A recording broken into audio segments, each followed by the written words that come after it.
ಚಿನ್ನಯ್ಯ ತಂದುಕೊಟ್ಟಿದ್ದ ಬುರುಡೆ ರಹಸ್ಯ ಭೇದಿಸಲು ಎಸ್ಐಟಿ ಈಗ ಮುಂದಾಗಿದೆ. ರಿಪಬ್ಲಿಕ್ ಕನ್ನಡದ ಬಳಿ ಇದೆ ಎಕ್ಸ್ಕ್ಲೂಸಿವ್ ಇನ್ಸೈಡ್ ಮಾಹಿತಿ. ಚಿನ್ನಯ್ಯ ತಂದುಕೊಟ್ಟಿದ್ದ ತಲೆಬುರುಡೆಯ ಬಗ್ಗೆ ಎಫ್ಎಸ್ಎಲ್ ಈಗಾಗಲೇ ವರದಿಯನ್ನ ಕೊಟ್ಟಿತ್ತು.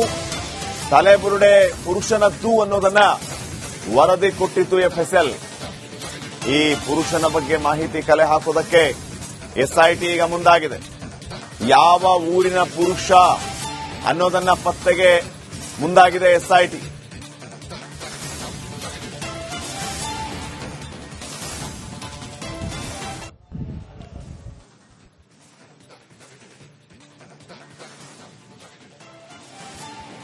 ನೋಡಿ, ಬುರುಡೆ ಕೇಸನ್ನ ಭೇದಿಸಲು ನಿನ್ನೆ ಡೆಂಟಲ್ ಕ್ಲಿನಿಕ್ಗೆ ಎಸ್ಐಟಿ ಭೇಟಿಯನ್ನ ನೀಡಿತ್ತು.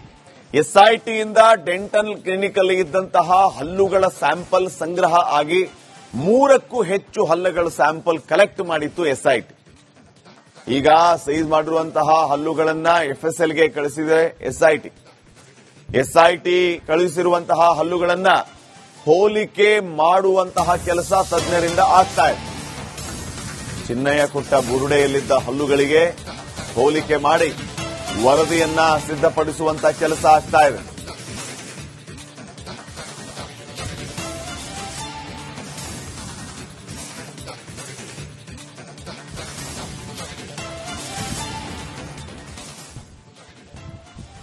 ಎಸ್ಐಟಿ ತನಿಖೆಯಲ್ಲಿ ಬುರುಡೆ ಗ್ಯಾಂಗ್ನ ಷಡ್ಯಂತ್ರ ಒಂದೊಂದಾಗೆ ಬಯಲಾಗ್ತಾ ಇದೆ. ಆದರೆ ಈಗಾಗಲೇ ಈ ರೀತಿಯ ಹಲವು ರೀತಿಯ ಚರ್ಚೆಗಳು, ಅನುಮಾನಗಳು ಮೂಡ್ತಾ ಇರುವಾಗ ಈ ಮಧ್ಯೆ ಎಸ್ಐಟಿ ತನಿಖೆಯನ್ನ ಚುರುಕುಗೊಳಿಸ್ತಾ ಇದೆ. ತನಿಖೆಯ ಭಾಗವಾಗಿ ಎಲ್ಲೆಲ್ಲಿ ಭೇಟಿಯನ್ನ ಕೊಡಬೇಕು, ಯಾರಿಂದ ಮಾಹಿತಿಯನ್ನ ಸಂಗ್ರಹಿಸಬೇಕು, ಇವೆಲ್ಲವೂ ಕೂಡ ಈಗ ಒಂದೊಂದೇ ಆಚೆ ಬರ್ತಾ ಇದೆ. ಅದರಲ್ಲೂ ಈ ತಿಮರೋಡಿ ಗ್ಯಾಂಗ್ ನಿನ್ನೆ ಬೆಳ್ತಂಗಡಿಯ ಎಸ್ಐಟಿ ಅಧಿಕಾರಿಗಳಿಗೆ ಮತ್ತೊಂದು ದೂರನ್ನ ನೀಡಿದ್ದಾರೆ. ಆ ದೂರಿನಲ್ಲಿ ಏನಿದೆ, ಏನ್ ದೂರನ್ನ ಕೊಟ್ಟಿದ್ದಾರೆ ಅನ್ನುವಂತಹ ಪ್ರಶ್ನೆ ಸಹಜವಾಗಿ ಮೂಡುತ್ತೆ. ಈ ವರದಿಯನ್ನ ನೋಡಿ ಗೊತ್ತಾಗುತ್ತೆ.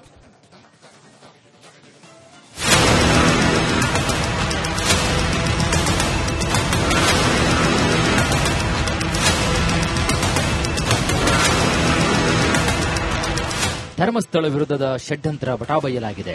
ಶ್ರೀ ಕ್ಷೇತ್ರದ ವಿರುದ್ಧ ಬುರುಡೆ ಕತೆ ಕಟ್ಟಿದಂತಹ ಚಿನ್ನಯ್ಯ ಜೈಲು ಪಾಲಾಗಿದ್ದಾನೆ. ಮ್ಯಾಜಿಕ್ ಅಜ್ಜಿ ಸುಜಾತಾ ಭಟ್ ಕ್ಷಮೆಯಾಚಿಸಿ ಬುರುಡೆ ಗ್ಯಾಂಗ್ನಿಂದ ದೂರ ಸರಿದಿದ್ದಾರೆ. ಇದೀಗ ಸೌಜನ್ಯ ಹೋರಾಟಗಾರರು ಮತ್ತೆ ಎಸ್ಐಟಿ ಮೊರೆ ಹೋಗಿದ್ದಾರೆ. ಎಸ್ಐಟಿಗೆ ಸೌಜನ್ಯ ಹೋರಾಟಗಾರರಿಂದ ದೂರು.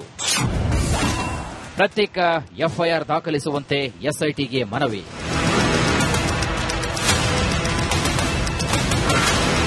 ಗಿರೀಶ್ ಮಟ್ಟನವರ್ ನೇತೃತ್ವದಲ್ಲಿ ಸೌಜನ್ಯ ಹೋರಾಟಗಾರರು ನಿನ್ನೆ ಬೆಳ್ತಂಗಡಿ ಎಸ್ಐಟಿ ಕಚೇರಿಗೆ ಭೇಟಿ ನೀಡಿದ್ದಾರೆ.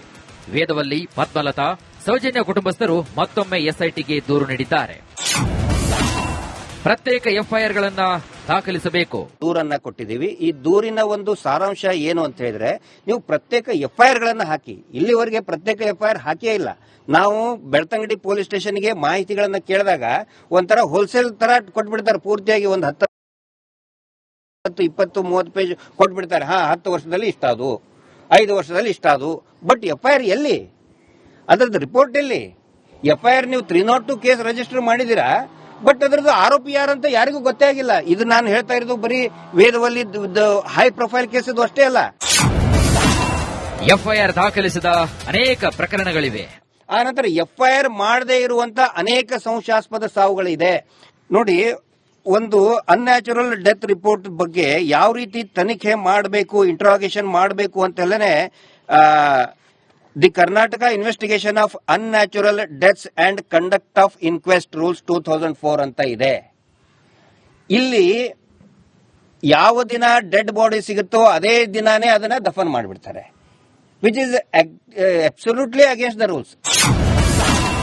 ಚಿನ್ನಯ್ಯ ಉಲ್ಟಾ ಹೊಡೆದ ಹಿಂದೆ ಷಡ್ಯಂತ್ರವಿದೆ. ಹೌದು, ನಮಗೂ ಅನ್ಸುತ್ತೆ ಷಡ್ಯಂತ್ರ ಇದೆ. ನೋಡಿ, ನಿರಂತರವಾಗಿ ಅವನು 2 ವರ್ಷದಿಂದ ಹೌದು ನಾನು ಹೂತು ಹಾಕಿದ್ದೇನೆ ಅಂತಂದು ಹೇಳಿದಾನೆ. ಆ ನಂತರ ಆ ಕೋರ್ಟ್ ಅಲ್ಲಿ ಬಂದು ಸ್ಟೇಟ್ಮೆಂಟ್ ಕೊಟ್ಟಿದ್ದಾನೆ. 183 ಅಲ್ಲಿ ನ್ಯಾಯಾಧೀಶರ ಮುಂದೆ ಸ್ಟೇಟ್ಮೆಂಟ್ ಕೊಟ್ಟಿದ್ದಾನೆ. 161 ಸ್ಟೇಟ್ಮೆಂಟ್ ಕೊಟ್ಟಿದ್ದಾನೆ. ಆಮೇಲೆ ಸ್ಥಳದಲ್ಲಿ ಹೋಗಿ ಹೇಳಿದಾನೆ, ಹೌದು ಇಂತಲ್ಲೇನೆ ಹೂತಿದ್ದು ಅಂತ ಹೇಳಿ. ಸಡನ್ ಆಗಿ ಅವನು ಹಿಂಜರಿತಾನಂತ ಹೇಳಿದ್ರೆ ಖಂಡಿತ ಅವನ್ನ ಸುಳ್ಳು ಹೇಳಿಸೋದಕ್ಕೆ ಖಂಡಿತವಾಗಿ ಒಂದು ಷಡ್ಯಂತ್ರ ಇದೆ. ಈ ಮಾಸ್ಕ್ ಮ್ಯಾನ್ ಚಿನ್ನಯ್ಯನಿಗೆ ಆಶ್ರಯ ಕೊಟ್ಟಿದ್ದೆ ಈ ಬುರುಡೆ ಗ್ಯಾಂಗ್. ಊಟ, ಉಪಚಾರ, ವಕೀಲರ ನೇಮಕ ಎಲ್ಲವನ್ನು ಕೂಡ ನೋಡಿಕೊಂಡಿದ್ದು ಇದೇ ಬಿ ಗ್ಯಾಂಗ್. ಆದ್ರೆ ಈಗ ಚಿನ್ನಯ್ಯ ಉಲ್ಟಾ ಹೊಡಿತಾ ಇದ್ದಂತೆ ಇದರ ಹಿಂದೆ ಷಡ್ಯಂತ್ರ ಇದೆ ಅಂತ ಗಿರೀಶ್ ಮಠನ್ ಅವರು ಹೇಳ್ತಿರೋದನ್ನ ಕೇಳಿದ್ರೆ ನಿಜಕ್ಕೂ ಆಶ್ಚರ್ಯವೇ ಆಗುತ್ತೆ.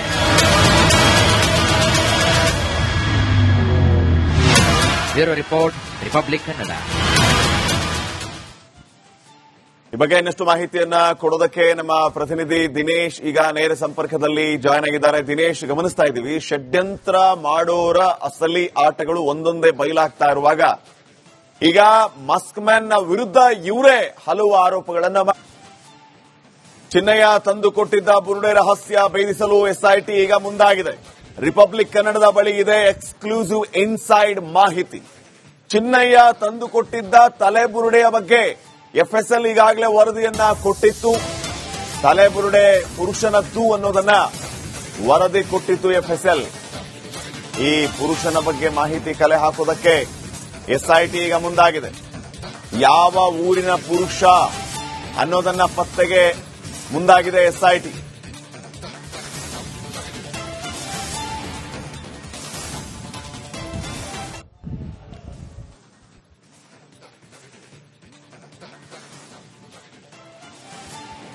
ನೋಡಿ, ಬುರುಡೆ ಕೇಸನ್ನ ಭೇದಿಸಲು ನಿನ್ನೆ ಡೆಂಟಲ್ ಕ್ಲಿನಿಕ್ಗೆ ಎಸ್ಐಟಿ ಭೇಟಿಯನ್ನ ನೀಡಿತ್ತು. ಎಸ್ಐಟಿಯಿಂದ ಡೆಂಟಲ್ ಕ್ಲಿನಿಕ್ ಅಲ್ಲಿ ಇದ್ದಂತಹ ಹಲ್ಲುಗಳ ಸ್ಯಾಂಪಲ್ ಸಂಗ್ರಹ ಆಗಿ 3ಕ್ಕೂ ಹೆಚ್ಚು ಹಲ್ಲುಗಳ ಸ್ಯಾಂಪಲ್ ಕಲೆಕ್ಟ್ ಮಾಡಿತ್ತು ಎಸ್ಐಟಿ. ಈಗ ಸೈಜ್ ಮಾಡಿರುವಂತಹ ಹಲ್ಲುಗಳನ್ನ ಎಫ್ಎಸ್ಎಲ್ಗೆ ಕಳಿಸಿದೆ ಎಸ್ಐಟಿ. ಎಸ್ಐಟಿ ಕಳುಹಿಸಿರುವಂತಹ ಹಲ್ಲುಗಳನ್ನ ಹೋಲಿಕೆ ಮಾಡುವಂತಹ ಕೆಲಸ ತಜ್ಞರಿಂದ ಆಗ್ತಾ ಇದೆ. ಚಿನ್ನಯ್ಯ ಕೊಟ್ಟ ಬುರುಡೆಯಲ್ಲಿದ್ದ ಹಲ್ಲುಗಳಿಗೆ ಹೋಲಿಕೆ ಮಾಡಿ ವರದಿಯನ್ನ ಸಿದ್ಧಪಡಿಸುವಂತ ಕೆಲಸ ಆಗ್ತಾ ಇದೆ.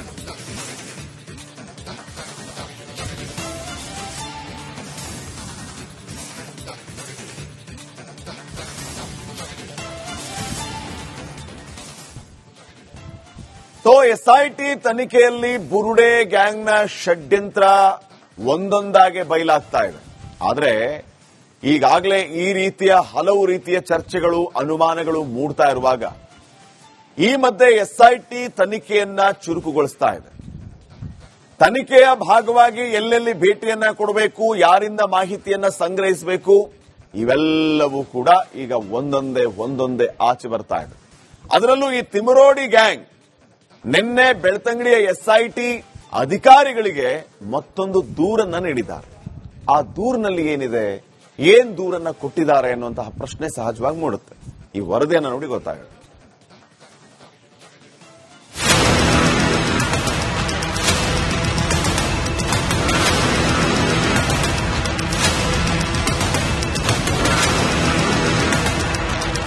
ಧರ್ಮಸ್ಥಳ ವಿರುದ್ಧದ ಷಡ್ಯಂತ್ರ ಬಟಾಬಯಲಾಗಿದೆ. ಶ್ರೀ ಕ್ಷೇತ್ರದ ವಿರುದ್ಧ ಬುರುಡೆ ಕತೆ ಕಟ್ಟಿದಂತಹ ಚಿನ್ನಯ್ಯ ಜೈಲು ಪಾಲಾಗಿದ್ದಾನೆ. ಮ್ಯಾಜಿಕ್ ಅಜ್ಜಿ ಸುಜಾತಾ ಭಟ್ ಕ್ಷಮೆಯಾಚಿಸಿ ಬುರುಡೆ ಗ್ಯಾಂಗ್ನಿಂದ ದೂರ ಸರಿದಿದ್ದಾರೆ. ಇದೀಗ ಸೌಜನ್ಯ ಹೋರಾಟಗಾರರು ಮತ್ತೆ ಎಸ್ಐಟಿ ಮೊರೆ ಹೋಗಿದ್ದಾರೆ. ಎಸ್ಐಟಿಗೆ ಸೌಜನ್ಯ ಹೋರಾಟಗಾರರಿಂದ ದೂರು.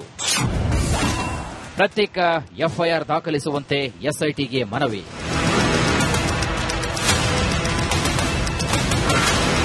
ಗಿರೀಶ್ ಮಠನ್ ಅವರ ನೇತೃತ್ವದಲ್ಲಿ ಸೌಜನ್ಯ ಹೋರಾಟಗಾರರು ನಿನ್ನೆ ಬೆಳ್ತಂಗಡಿ ಎಸ್ಐಟಿ ಕಚೇರಿಗೆ ಭೇಟಿ ನೀಡಿದ್ದಾರೆ. ವೇದವಲ್ಲಿ, ಪದ್ಮಲತಾ, ಸೌಜನ್ಯ ಕುಟುಂಬಸ್ಥರು ಮತ್ತೊಮ್ಮೆ ಎಸ್ಐಟಿಗೆ ದೂರು ನೀಡಿದ್ದಾರೆ. ಪ್ರತ್ಯೇಕ ಎಫ್ಐಆರ್ಗಳನ್ನ ದಾಖಲಿಸಬೇಕು. ದೂರನ್ನ ಕೊಟ್ಟಿದ್ದೀವಿ. ಈ ದೂರಿನ ಒಂದು ಸಾರಾಂಶ ಏನು ಅಂತ ಹೇಳಿದ್ರೆ, ನೀವು ಪ್ರತ್ಯೇಕ ಎಫ್ಐಆರ್ಗಳನ್ನ ಹಾಕಿ. ಇಲ್ಲಿವರೆಗೆ ಪ್ರತ್ಯೇಕ ಎಫ್ಐಆರ್ ಹಾಕೇ ಇಲ್ಲ. ನಾವು ಬೆಳ್ತಂಗಡಿ ಪೊಲೀಸ್ ಸ್ಟೇಷನ್ಗೆ ಮಾಹಿತಿಗಳನ್ನ ಕೇಳಿದಾಗ ಒಂಥರ ಹೋಲ್ಸೇಲ್ ತರ ಕೊಟ್ಬಿಡ್ತಾರೆ. ಪೂರ್ತಿಯಾಗಿ ಒಂದು 10, 20, 30 ಪೇಜ್ ಕೊಟ್ಬಿಡ್ತಾರೆ. 10 ವರ್ಷದಲ್ಲಿ ಇಷ್ಟಾದು, 5 ವರ್ಷದಲ್ಲಿ ಇಷ್ಟಾದು. ಬಟ್ ಎಫ್ಐಆರ್ ಎಲ್ಲಿ? ಅದರದ್ದು ರಿಪೋರ್ಟ್ ಎಲ್ಲಿ? ಎಫ್ಐಆರ್ ನೀವು 302 ಕೇಸ್ ರಿಜಿಸ್ಟರ್ ಮಾಡಿದೀರಾ, ಬಟ್ ಅದರದ್ದು ಆರೋಪಿ ಯಾರಂತ ಯಾರಿಗೂ ಗೊತ್ತೇ ಆಗಿಲ್ಲ. ಇದು ನಾನು ಹೇಳ್ತಾ ಇರೋದು ಬರೀ ವೇದವಲ್ಲಿ ಹೈ ಪ್ರೊಫೈಲ್ ಕೇಸ್ ಇದು ಅಷ್ಟೇ ಅಲ್ಲ. ಎಫ್ಐಆರ್ ದಾಖಲಿಸಿದ ಅನೇಕ ಪ್ರಕರಣಗಳಿವೆ. ಆ ನಂತರ ಎಫ್ಐಆರ್ ಮಾಡದೇ ಇರುವಂತ ಅನೇಕ ಸಂಶಯಾಸ್ಪದ ಸಾವುಗಳಿದೆ. ನೋಡಿ, ಒಂದು ಅನ್ಯಾಚುರಲ್ ಡೆತ್ ರಿಪೋರ್ಟ್ ಬಗ್ಗೆ ಯಾವ ರೀತಿ ತನಿಖೆ ಮಾಡಬೇಕು, ಇಂಟ್ರಾಗೇಷನ್ ಮಾಡಬೇಕು ಅಂತೆಲ್ಲನೆ the Karnataka investigation of unnatural deaths and conduct of inquest rules 2004 ಅಂತ ಇದೆ. ಇಲ್ಲಿ ಯಾವ ದಿನ ಡೆಡ್ ಬಾಡಿ ಸಿಗುತ್ತೋ ಅದೇ ದಿನಾನೇ ಅದನ್ನ ದಫನ್ ಮಾಡಿಬಿಡ್ತಾರೆ, which is absolutely against the rules.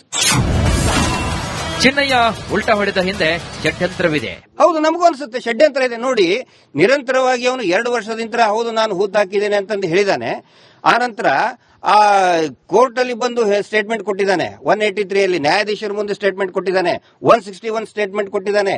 ಆಮೇಲೆ ಸ್ಥಳದಲ್ಲಿ ಹೋಗಿ ಹೇಳಿದಾನೆ ಹೌದು ಇಂತಲ್ಲೇನೆ ಹೂತಿದ್ದು ಅಂತ ಹೇಳಿ. ಸಡನ್ ಆಗಿ ಅವನು ಹಿಂಜರಿತಾನಂತ ಹೇಳಿದ್ರೆ ಖಂಡಿತ ಅವನ್ನ ಸುಳ್ಳು ಹೇಳಿಸೋದಕ್ಕೆ ಖಂಡಿತವಾಗಿ ಒಂದು ಷಡ್ಯಂತ್ರ ಇದೆ. ಈ ಮಾಸ್ಕ್ ಮ್ಯಾನ್ ಚಿನ್ನಯ್ಯನಿಗೆ ಆಶ್ರಯ ಕೊಟ್ಟಿದ್ದೆ ಈ ಬುರುಡೆ ಗ್ಯಾಂಗ್. ಊಟ, ಉಪಚಾರ, ವಕೀಲರ ನೇಮಕ ಎಲ್ಲವನ್ನು ಕೂಡ ನೋಡಿಕೊಂಡಿದ್ದು ಇದೇ ಬಿ ಗ್ಯಾಂಗ್. ಆದ್ರೆ ಈಗ ಚಿನ್ನಯ್ಯ ಉಲ್ಟಾ ಹೊಡಿತಾ ಇದ್ದಂತೆ ಇದರ ಹಿಂದೆ ಷಡ್ಯಂತ್ರ ಇದೆ ಅಂತ ಗಿರೀಶ್ ಮಠನ್ ಅವರು ಹೇಳ್ತಿರೋದನ್ನ ಕೇಳಿದ್ರೆ ನಿಜಕ್ಕೂ ಆಶ್ಚರ್ಯವೇ ಆಗುತ್ತೆ.